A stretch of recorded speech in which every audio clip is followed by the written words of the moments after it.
pour le type les accidents qu'on va déceler nous au rugby par rapport à nos filles, qui sont toutes novices, qui n'ont jamais fait de rugby, mais ça fait 3 ans qu'on les entraîne.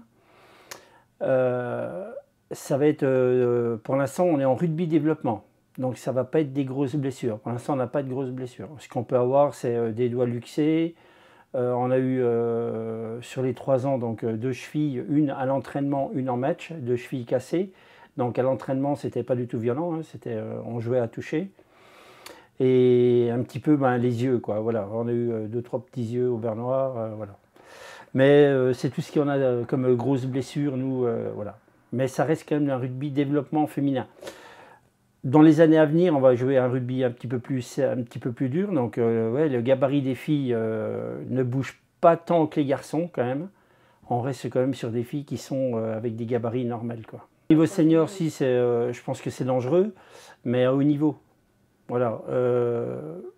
Top 14, Pro D2. Voilà, on a des ailiers qui font 130 kg et puis on a des piliers qui font 120 kg. Donc la différence, là, elle est énorme. Parce que l'ailier, lui, il court, il va faire ses 11 secondes ou 100 mètres, que le pilier, lui, va peut-être faire les moins, mais normalement, un mec de 130 kg ne fait pas 11 secondes ou 100 mètres. Quoi. Ça va être, là, le choc, il va être violent. Ouais. Alors pour nous, ce qu'on met en place, c'est un rugby d'évitement. On ne veut pas qu'il y ait un rugby de contact.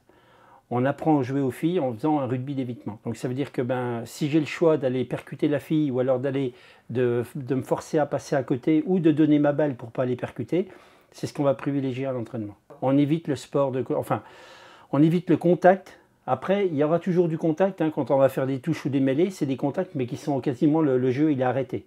Mais quand on est avec les 3/4 ou en pleine course, là on va essayer de faire un jeu d'évitement. Donc la protection sur les filles, ça sera surtout les bases du plaquage. Voilà, surtout se baisser. On ne leur a jamais dit qu'il fallait plaquer au niveau du torse. Nous, quand on veut plaquer, c'est au niveau des jambes. Top 14, Pro D2, le plaquage il est autorisé en dessous les épaules. Donc ça, c'est hyper dangereux.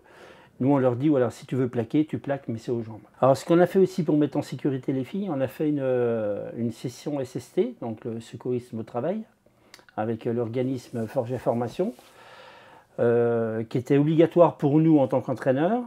Donc on a fait une journée pour les entraîneurs, normale, c'est la session qu'il fallait, et on a fait une journée typique rugby. Donc qu'est-ce qui peut se passer sur un terrain de rugby, quelqu'un qui va traverser le terrain ou qui va agresser une joueuse ou quelqu'un qui tombe par terre, qui fait un malaise mais sans contact, voilà. On a abordé tous les sujets comme ça, quelqu'un qui est à la buvette qui tombe à la buvette, quelqu'un qui est dans les tribunes qui tombe. On a abordé tout ce sujet-là avec tout le monde et ça a piqué un petit peu quand même parce qu'on s'est rendu compte que voilà, défibrillateurs, il y en a un au club, mais je ne savais pas qu'il y en avait un. Donc il est là depuis 5-6 ans, il y en a un. Donc voilà. Donc ça a remis un petit peu les choses en place au niveau de la sécurité, puis c'est pas mal parce que ça a un petit peu pointé notre jeu à nous, quoi. Du rugby sur le terrain où c'est pas dangereux, mais qui peut aussi y avoir quelque chose à côté, quoi. Voilà, on a essayé de responsabiliser nos joueurs sur le domaine de la sécurité sur le terrain et en dehors du terrain. Une réaction? Un témoignage? Commentez ce reportage sur dijonsanté.fr.